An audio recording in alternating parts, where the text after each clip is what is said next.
Xo'p, endi imanni o'zi investitsiya kiritishim bu aytganimdek bir kunda qaror qildim. Belgilab qo'ygan maqsadlarimdan kelib chiqadigan bo'lsam, umra safari bor.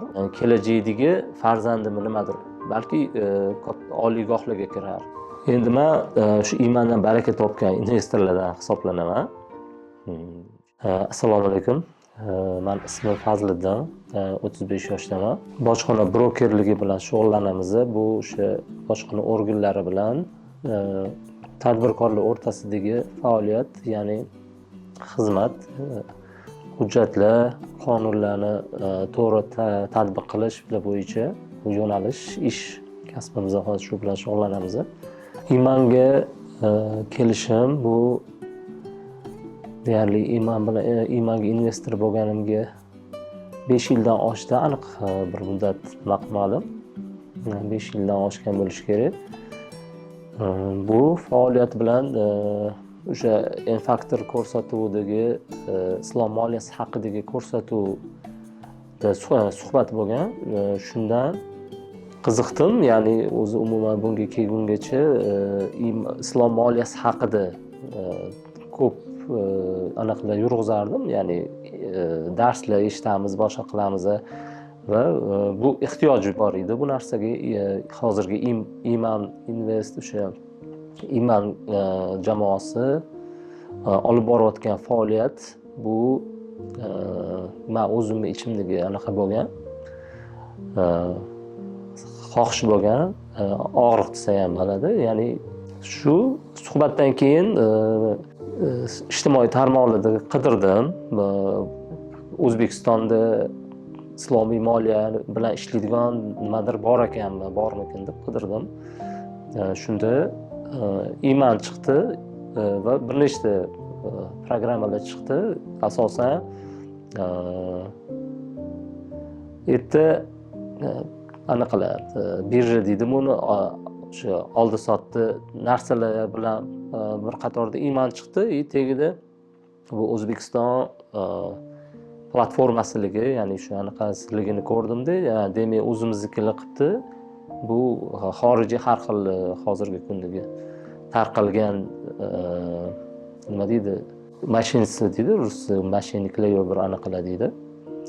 Ya'ni to'g'ri faoliyat bo'lishiga shu narsa ham bir sabab bo'ldi, ya'ni o'zbeklar qilgani.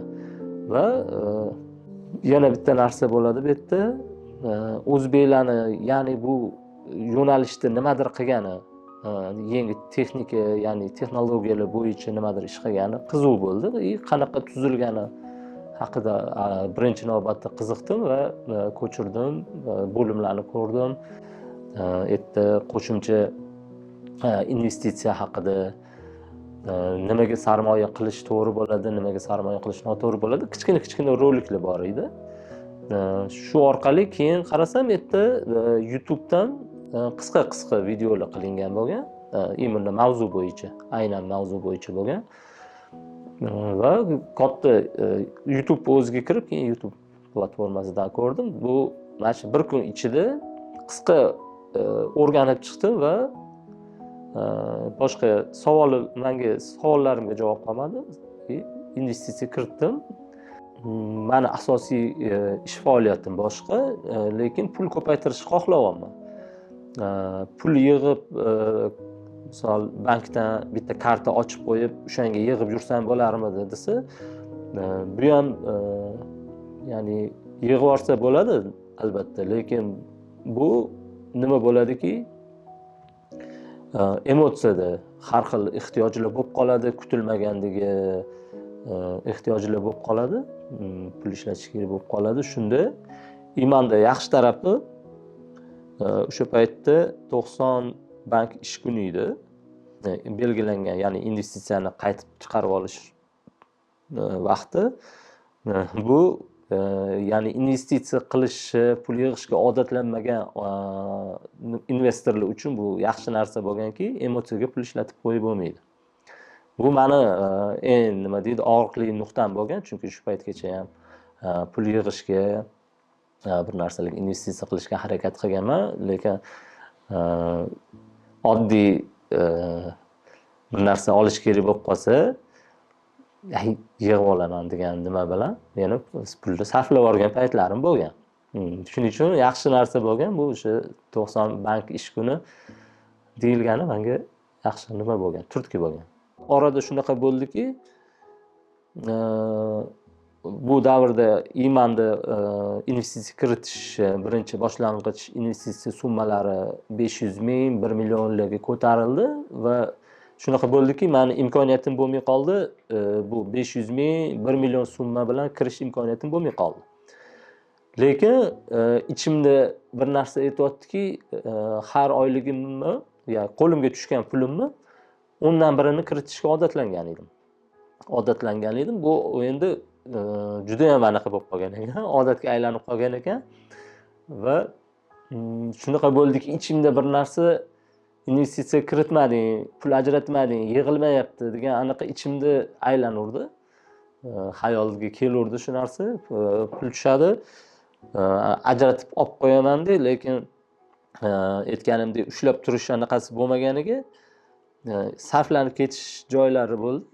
Lekin bo'ldiki, bari odatga aylangani uchun 2-3 oylik bitta anaqada yig'ilish anaqasi bo'ldi baribir. Ya'ni nima deydi, bu pul yig'ish odati shakllandi. Bu tarafi yaxshi bo'ldi. Imanni o'zida ham juda ko'p o'zgarishlar bo'ldi. Faoliyat investorlarni rivojlantirish bo'yicha vaqt davomida Rustam aka bilan juda ham ko'p suhbatlar o'tkazildi. Bizni shu suyangan, ya'ni fikrlariga tayanadigan Mama Saidovlar bilan suhbat bo'ldi. Yana Alisher Isayev, ularni hammamiz bilamiz, biznes razbor bo'yicha hech kimni ayamaydilar va ular ham shu suhbatlar davomida savollar bilan, ya'ni real anaqalar bilan bo'lishi mumkin bo'lgan, sodir bo'lishi mumkin bo'lgan vaziyatlar bilan stress testlar o'tkazdilar. Shu suhbatlarni ko'rib ham bildimki, 100% ishonch bildirsa bo'ladi va gruppalar ochilgan, hamma narsa ochiq, hamma narsa shaffofligi uchun guruhlarda, misol YouTube'dagi suhbatlarda ko'ramizki, pul bilan bog'liq narsa bo'lgani uchun investorlarni ham urovini har xil. Orasida o'sha buxgalter deymiz, hisob kitobni biladiganlar bor, umuman tushunmaydiganlar bor, tushunib savol berganlar bor, tushunmasdan savol berganlar bor. Bu yerdan javoblarni ko'rganimizda yana ham ishonch hosil bo'ldi, yana ham ishonchliroq bo'ldi, ishonchimiz komil bo'ldiki va imanni shu anaqa davr mobaynida o'rtadagi kemtiklarni, ya'ni anaqalarni to'ldirib borilganligini ham guvohi bo'ldim. Kuzatuvchi sifatida men boshida o'sha birinchi investorlardan bo'lganim uchun suhbatlarni kuzatib, savol javoblarni aniq qilganim uchun nima deydi, operatorlarni ham imkoniyati bo'lmagan, bir savollarga ketma-ketlikda javob berish imkoniyati nima deydi, fizически deydi, ulgurishmasdi. Shunda men o'zim ham как ambasador sifatida savollarga javob berdim. Birgalikda o'sdikda. Shu men bilganimcha bilmagan joylarimni to'ldirishdi, boshqa qilishdi. Va hozirgi kunda ko'rib turibmiz, endi nima deydi, oylik daromaddan kelib chiqqan holda imkoniyatimiz yetmaydigan juda ham ko'p nimalar bor. Ya'ni bizning qadriyatimizga bog'liq yo'nalishlar bu. O'sha hech bo'lmaganda umra safari bor.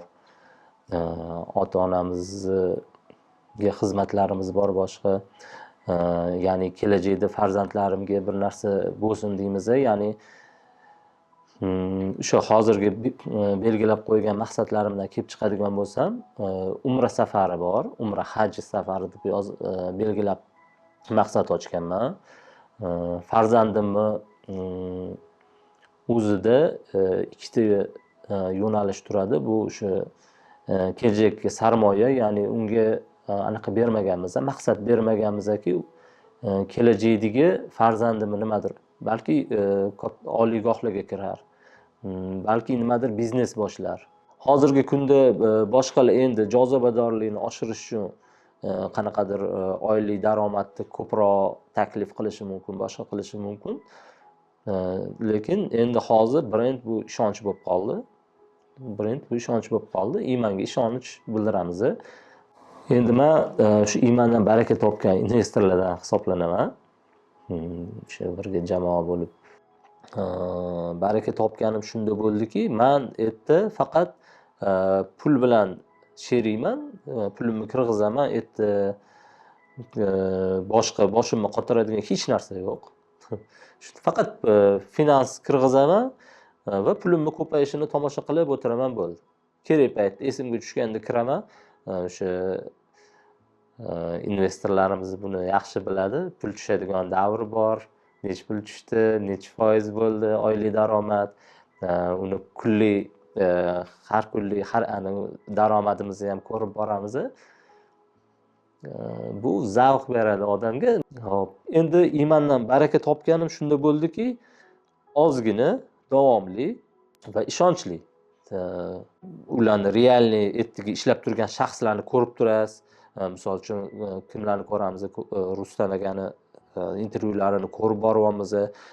Gruppalarda yuzma-yuz uchrashmagan bo'lsak ham juda ko'p ishonch bildirgan odamlarimiz bor-da. Godib kuzatib anaqa qilamiz, savollarga javob berishadi. Men tushunmagan finansiy jihatlarim bo'lsa, oyma-oy hisoblab, "Mendaqada edi, bunaqa bo'lishi kerak edi" deb asoslab beradigan odamlar ham bor. Ya'ni bu uje tizim, jamoa bo'lib anaqa qilyapmiz, bu yerda hech kim yutqizmaydi. Faqat yutuvdamiz deb. O'shaning uchun iymanga ishonch bildira olaman. Ishonchni tavsiya qila olaman.